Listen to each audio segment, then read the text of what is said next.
Junior ৰাজ্যিক চিকিৎসালয়ত NSID উপলক্ষে কৰ্মশালা দেশখন পলিঅ' মুক্ত কৰাৰ লক্ষ্য আগত ৰাখি অহা 8 ডিচেম্বৰৰ পৰা 10 ডিচেম্বৰলৈ পলিঅ' প্ৰতিষেধক দিৱস হিচাপে 6 ডিচেম্বৰত জুনিয়ৰ ৰাজ্যিক চিকিৎসালয়ত এখন কৰ্মশালা অনুষ্ঠিত হয়।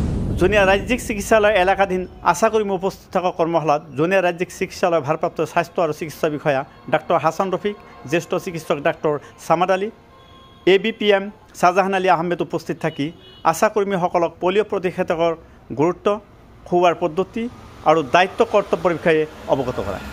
আজি আমি জুনিয়ৰ ৰাজ্যিক চিকিৎসালয়ৰ তৰফৰ পৰা আমাৰ যিখিনি আহিব লগা 8 ডিচেম্বৰৰ পৰা হ'ব লগা IPPI প্ৰগ্ৰামৰ কৰ্মশালা আমি অনুষ্ঠিত কৰিলোঁ। ইয়াতে আমাৰ ANM বাইদেউসকল, আশা বাইদেউসকল, আশা ছুপাৰভাইজাৰ আৰু আমাৰ ফিল্ড লেভেলত যিখিনি ৱৰ্কাৰ আছে গোটেইখিনি মিলি আমি এটা অৰিয়েণ্টেশ্যন প্ৰগ্ৰাম এটা কৰিলোঁ, যাতে আমাৰ অহা 8 ডিচেম্বৰৰ যিখিনি মানে প্ৰগ্ৰাম আছে IPPI 8, 9, 10 তিনিদিনীয়া কাৰ্যসূচী চলিব।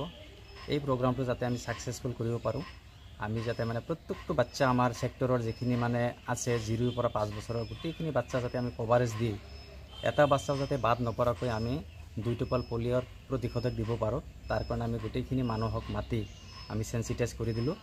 আৰু এই লগতে আমি আমাৰ গোটেই বৃহত্তৰ জুনিয়ৰ অঞ্চলবাসীক আমি আমাৰ তৰফৰ পৰা এইটো আহ্বান কৰিম যে আপোনালোকেও এক্টিভ পাৰ্টিচিপেট কৰিব, যাতে এজনো বাচ্চা আমাৰ বাদ নপৰে। 0 পৰা 5 বছৰৰ গোটেইখিনি বাচ্চা যাতে আমি কভাৰেজ কৰিব পাৰোঁ, লগতে আমাৰ জুনিয়ৰ ছেক্টৰৰ লগতে আমাৰ ডিষ্ট্ৰিক্ট, আমাৰ এই ৰাজ্য তথা আমাৰ দেশখন যাতে আমি পলিঅ' মুক্ত কৰি ৰাখিব পাৰোঁ, তাৰ কাৰণে আমি চবকে আহ্বান জনালোঁ। কিমান তাৰিখ?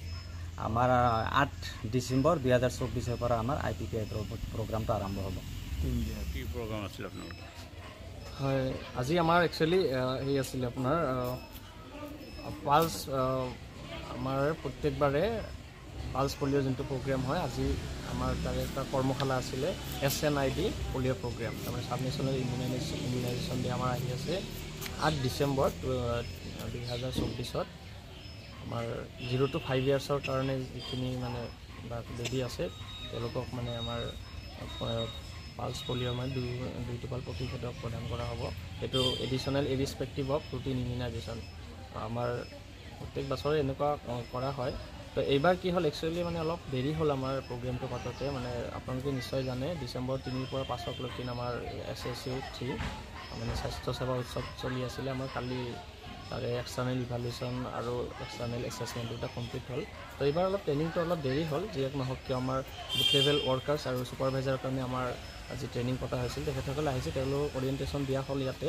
আৰু আমাৰ টাৰ্গেটটো হৈছে 0 to 5 ইয়াৰ্ছৰ বাচ্চা 100% টাৰ্গেট শুড বি এচিভ, মানে যাতে no baby should be left out, যাতে পালছ পলিঅ'ৰ মানে 2 টোপাল প্ৰতিষেধক নোপোৱাকৈ নাথাকে মানে।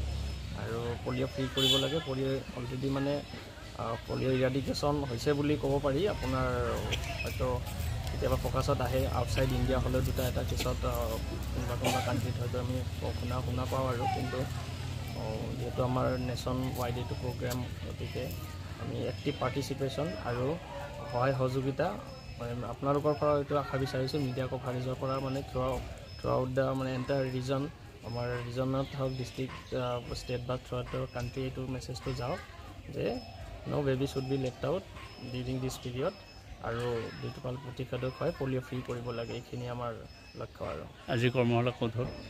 আজি আমাৰ আছিলে জুনিয়ৰ, এইটো হয় junior state dispensary under district health services Barpeta, Assam.